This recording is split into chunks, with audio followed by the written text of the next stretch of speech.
The rows in that maisonette have sent me insane in the membrane. What's more, it's happening in here and all. Me and Dermot are at loggerheads, squabbling over who Davina likes best. She treats us like a right couple of mugs. One day it's him, one day it's me. We should leave her to Amy LeMay, and then the two of us could take a little trip up Breakback Mountain, dear. Do you feel destroyed? Do you feel destroyed? Do you feel destroyed? You had me at opinion. This is Big Brother's Big Mouth.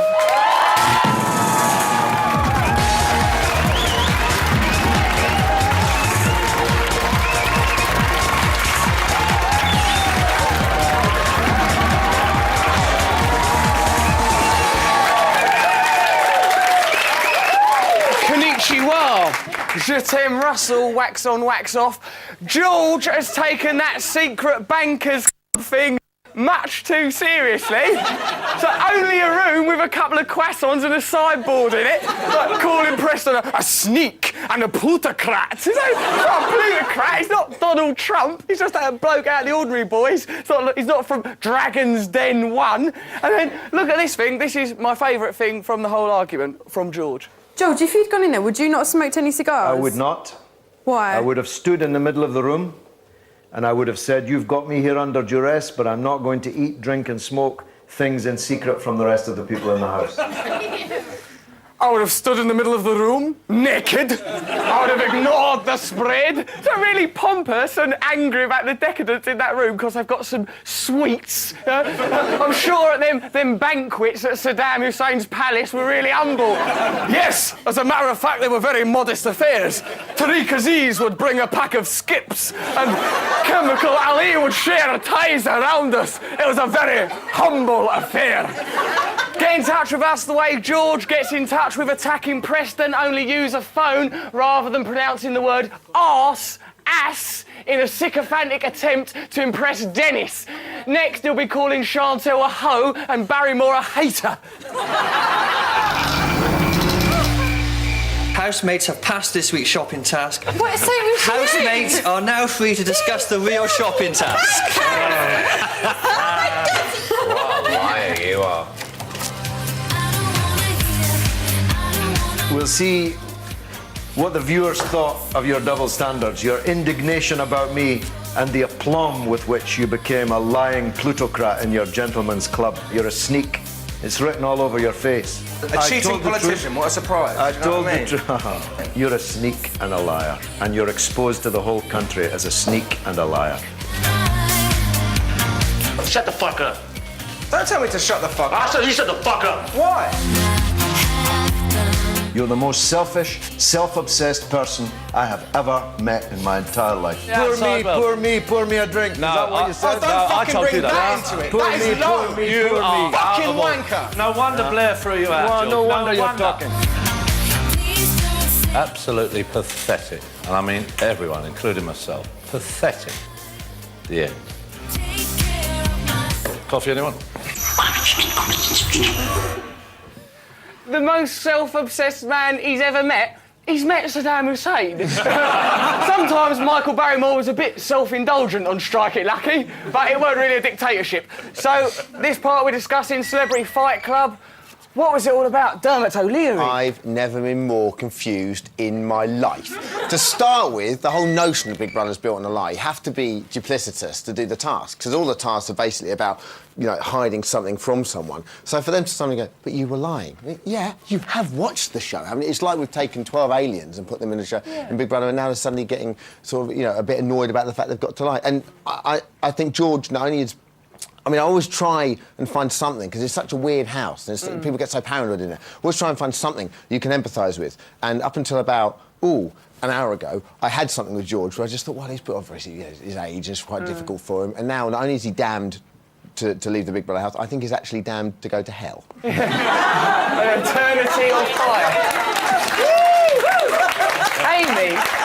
Amy, do you reckon it's simply that they was a bit jealous because they had some cakes and fags? I think so, but also, I mean, that whole thing just gave me brain drain. I was screaming at the television. Somebody just needs to go in there and sort those bullies out. They just need to go in and say, shut up! What are you talking about? What are you saying? Just listen to yourselves. The thing is that there's no strength of character there with the girls. They've been bullied and they've been kept down, and they really need to rise up and just cut through the crap. Why has George turned against Barrymore? At the beginning he was saying, I'm going to bring him back to his rightful place on English television. He's got amnesia. You know, a couple of days ago he said, I instinctively care for people who are weak and who are damaged. Either he's fallen, he's hit his head or something. Couldn't care less about him now, and that's it. He's changed his mind. And demonising Preston, sort of like, you're a plutocrat. That's simply not fair or true. But you quite like George, don't you? I do. I think George is brilliant. What? Shame! Right, let him talk. How are you mucking about? I do take Dermot's point. He's condemned to, what did you say, hell? Hell. He's going back to the House of Commons. Oh. He's a total spoilt boy. Georgie? Yeah, what he does is he deflects his faults onto other people. He has double standards, so he says Preston has double standards. He's totally conceited. Okay. But that says Barrymore. Classic. You know who's come out of it badly? Preston. Because when Tracy... Preston's not come out of it badly. Yes, he has, because when Tracy was being verbally raped by Pete, he Strong, verbally. But when someone had to go at Barrymore, suddenly he's sticking up and he's against the bullies. But when Tracy was being bullied, he wasn't interested. Hold on, this is what I think is important, that Pete was the chuckling puppeteer behind that argument, wasn't he? He started that, didn't he? It was all Pete behind all that. Why did he do these things? He's vile. He's a horrid man, and he should get out of there. Oh, don't pick on Pete. I love Pete. You love Pete? No, Amy, you're wrong. I love him. He's the most watchable thing about this show. Yeah, he is. Dermot. Right, shut up. Dermot's going to talk about Pete. For me, what I love about Pete, the most amazing thing is Pete can say the nastiest things in the world, and for a split second you go, oh, but it's Pete. It's fine. I mean, the classic Pete line is... Chantel's been the only person in the house that stood up to Pete. Yeah, the only person. Yeah, she has. She's been very brave. All right, hold up. We've got someone on the blower, ain't we? Who on earth is it? Dr. Mark Hamilton? Are you there, Doctor? I'm here, Russell. How you doing? I'm all right, thank you. Now, you're an agony uncle on Radio 1. What kind of advice would you give to those people? How can we bring peace and assuage all the war in? You see, Russell, I don't think it's possible now. I think it's gone beyond the point of any advice that I could possibly give. The only advice I would give that can solve it is let's get to Friday and get them out of there, because they did this experiment back in 1971. They did this prison experiment where they got these students and they made half of them prisoners and half of them guards, and within a day they were starting, the guards were starting to be cruel to the prisoners, and that's exactly what Big Brother's created here. It's kind of like a Stanford experiment, but for telly. OK, thank you very much. That's an interesting view, Doctor. Thank you for your time. Also, there's another matter, if you've got any time after the show. Rather embarrassing, if I could have a word with you about that. Thank you. So, has anyone, Dermot, escaped from that rumpus with any dignity, or anyone done well out of it? I agree with you. I think Chantel's done fairly well. The thing about Chantel, I think that has kind of become apparent after she survived the first week, is that, she's uncomplicated, but she's certainly not simple. She's got a very logical mind, and she's the only... What did you want to say? Well, I think Chantel's absolutely stupid. Her hair has more brain cells than her. Oh, blimey! And you're the people with the Rodman shoes on.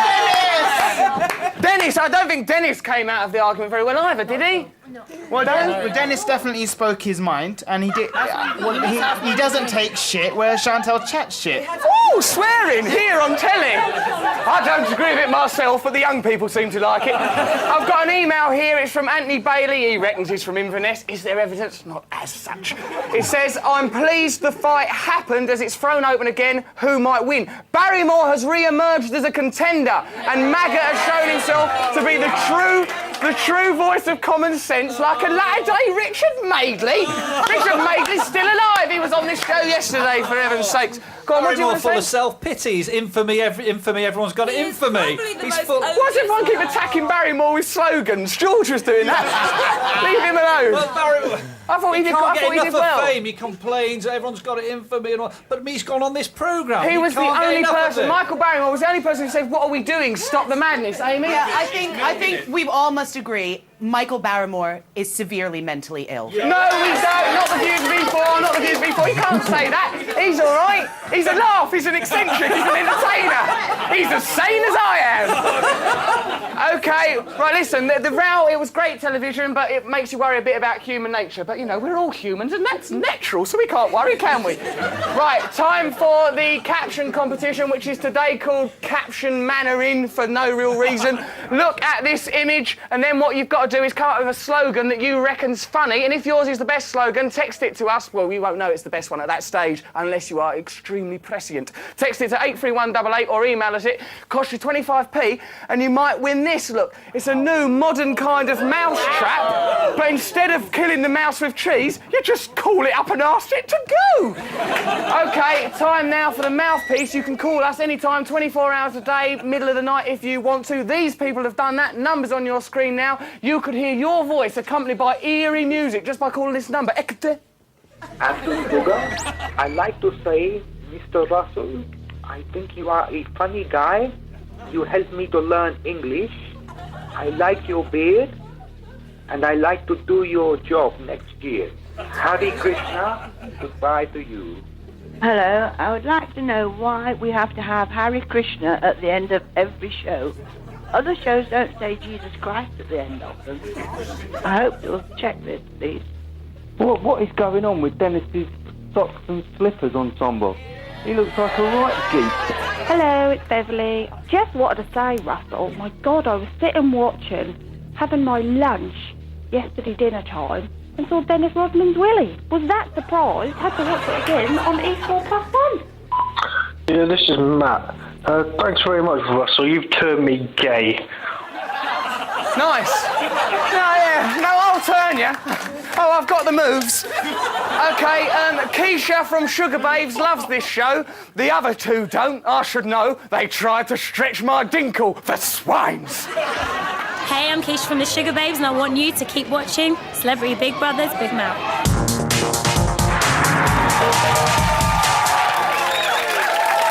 All right. Welcome back to Big Brother's Big Mouth. Still with us, Dermot and Amy LeMay.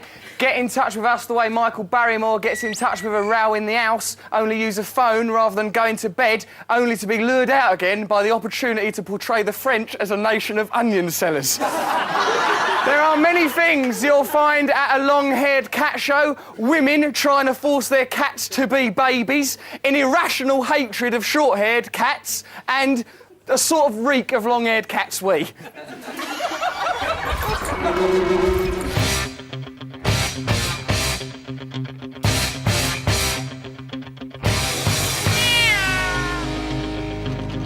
George, didn't see much of it. I just saw him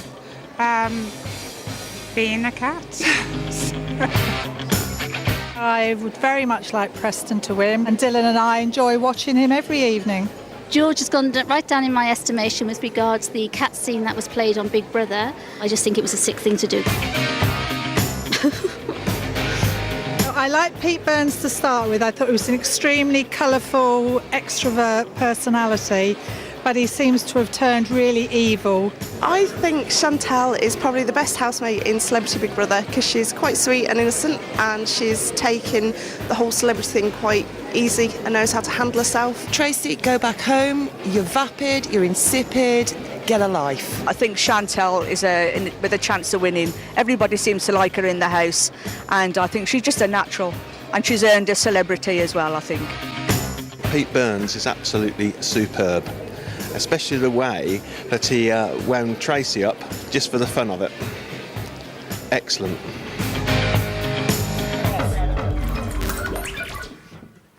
There has been another cock-up at the hospital, and little Paul Scholes has been wrapped in Rice Krispie bandages. I know, it's a funny hospital, isn't it, Paul? First of all, they replace your legs with snakes, and now these peculiar bandages round your head. I want to come home. No, Paul, you can't come home. You can't put a price on your health. Now, what do you want to talk about this after? I want to know who goes. You goes right back to the hospital.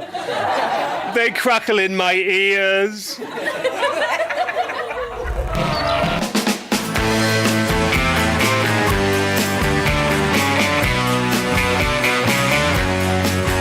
He was shifty, he's a bit crafty. I did a lot for you. And I've done nothing me for in you, the back. George, you're in this frame of mind because you've been nominated again. And you take it as a personal slight, so you thought the most value is to go for me. Doesn't really have a place in the house. I mean, she's pretty much done her thing. We felt like real babies. We're more adultish than them. Yeah, absolutely. Maybe I'm annoying or something. I just want to get them suitcases and start packing. He goes through these phases of playing the game. I'll just tell you what I did in New York, Tracy. It just hit me. I had like $5,000 in ones in it. All of a sudden, I just got this brilliant idea just to start taking packets of $100 and doing like this.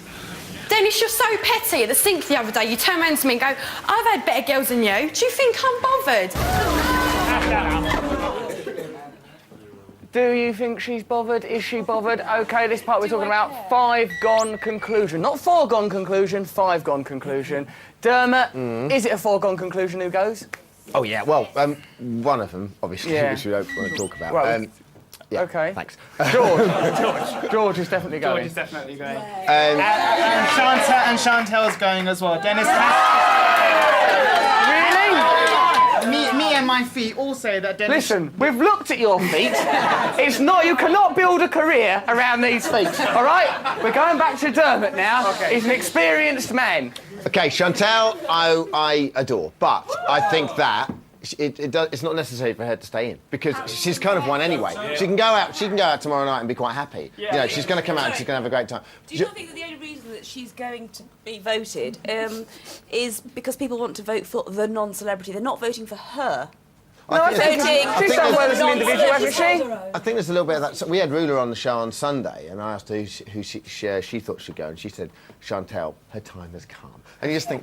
She's got nothing to offer. Well, it is, yeah. But, no, she's a laugh. She's honest, isn't she? Yeah, the joke's over. She doesn't know what a gynaecologist is. She can't stay in the house. I think that's more of a problem for her than it is for us. Is that a prerequisite? I mean, you know... You've got to have the basics of gynaecology before you go in there. I actually think Dennis should go. I think Dennis... No! What, Dennis? He's a bully. I think he's awful. After what he said tonight, he deserves to go. Yeah, I agree with you. I agree with you. No one likes a bully. No one likes a bully. He was a bit... was that a bit bullying? He is a why big do you bully. think he should... Why should Dennis go? Because he's a bully. He's awful. His behaviour is disgusting. His language is disgusting. All that stuff about, where I come from, you get a smack in your face. Mr. O'Leary, Donald's talking. I like Dennis for two reasons. Firstly, this is the year of the dark Big Brother, and if anyone personifies that, it's Dennis and Pete, obviously. And secondly, it's within that, or with that in mind, it's great to have someone who, quote unquote, doesn't give a rat's arse that is in there. Do you know? Yeah, I like that about Dennis. He doesn't need to win because, you know, he's got fame and fortune, but it'd be nice for Chantal to have a bit of fame and fortune. Now, hold on, the person we seem to be taking as an absolute foregone conclusion is old Georgie. Now, perhaps George won't go. Perhaps George will surprise us all, will he? You watch tonight's episode again and watch it in the back of your mind that Michael's actually milking the situation. Right. Milking it. He did it very, very, very well. That was an honest confession. But George, if you watch it again with that in the back of your mind, you'll see that George was talking a lot of sense. No. He might have gone a bit too far and used a phrase he shouldn't have used, but he was talking a lot of sense all the time. The phrase. And he has been all the time he's been in there. He's done a lot for the whole. He's done a lot for the whole group. He won the money on the TV. I just keep going on about he won the money on it. What do you want to say, love? I'd just like to say that I love Pete and my mother. You love Pete? Is your mother in that house? Crikey, what an unusual thing to say. Pete's gonna win. What's going on over here, this lad? Basically, what was he wearing? That crazy little top he was wearing. It's like a little boob tube thing. He's waiting for the next implant. It's disturbing, man. We'll be wearing that next week. The point is, it's an entertainment show, and Dennis is far more entertaining than Chantel. Yeah! Dennis is! This is exactly what George has been. He's been entertaining. That's why he should stay. What are we going to remember in a year's time? George and the cat. Right, hold on a second. Everyone, settle down. We've got Andrew Castle on the phone from GMTV. From GMTV. He has to be up early. Andrew, hello, mate. Hello, Russell. Are you all right? Everything's wonderful here. Welcome. Willkommen bienvenue. So, what do you think about all what's going on in the house? Who should go? Well, I just wish Pete was up for eviction because I've definitely had enough of him. Having Pete there, I've been actually going to bed, because I get up a bit early anyway, I don't sleep that well, and I've been having Pete's image and his lips and his eyes in my face. I've been having Pete there. Andrew! Love it, she was up for eviction, but he's not. George, see you later. This is not an 0898 number, Andrew. We don't want to discuss your erotic fantasies. Blimey. Yeah, it's hard, isn't it? I'm unhealthy. I'm watching this too much. Yes. Hey, don't you blame this. This is a very healthy little show we're running here. There should be an extended play on this. It's all going very, very well. Another couple of weeks would be appreciated. And if Dennis goes, nobody's going to get hit. So I want Dennis to stay in. You want Dennis to stay? Andrew Castle, thank you very much. OK, we're about to look at something so exclusive that if it was a golf club, there would be nobody there. Have a look. What is communism and capitalism? Like, in a capitalist society, the rich people get all the money and the poor people are really poor. So the rich get richer, the poor get poorer. Whereas in a communist society, which doesn't really exist, it doesn't work. Are you communist? No. Oh. No, I don't mean in real life you're Wally. I mean... Oh, yeah, I am, yeah. I don't mean in real life. It means that you just share everything, basically. I don't think I'm naive. Do you think I'm naive? Well, I think we both are.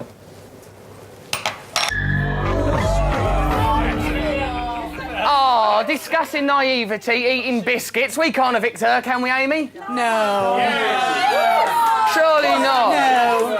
She's lovely girl, isn't she? She's a fantastic girl. I think she's the smartest person in there. She's giving him... She's smart. Hold on, but who detests her? Who detests Chantel? You. I don't like her, not because, you know, whatever, but I just don't. This girl's irrational. Detain her after the show. I think Chantel's got nits. Amy, sorry? I think Chantel's got something wrong with her hair. She keeps, like, touching her hair and, like... What's going on? OK, so, all right. Right, let's have a quick vote. We've got time to have a quick vote. Who thinks Chantel will stay? Yeah! Who thinks Dennis will stay? Yeah! Who thinks George will stay? Yeah! Wow, what a peculiar business. It looks like it's going to be Dennis and George. OK, let's have a look at the result of the caption competition. We showed you this image. The best one was this. It said, Preston and Chantel going hard hat at last. Oh, hard hat it. Hard hat it. Because it sounds a bit like sex, don't it? Right, OK, the show's over now. We've all had a right laugh. All we've got time to do is thank the fantastic Dermot O'Leary and magnificent Amy LeMay. And you, what a wonderful audience you've been. Thanks for giving us a bell, Doc. Thank you, Andrew Castle. Watch Dermot in the morning.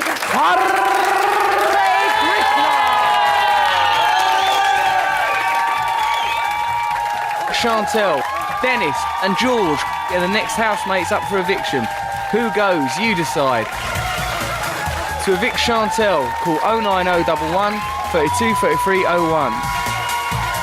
To evict Dennis, call 09011 32 33 02. To evict George, call 09011 32 33 04. Or text the name of the housemate you want to evict to 84444.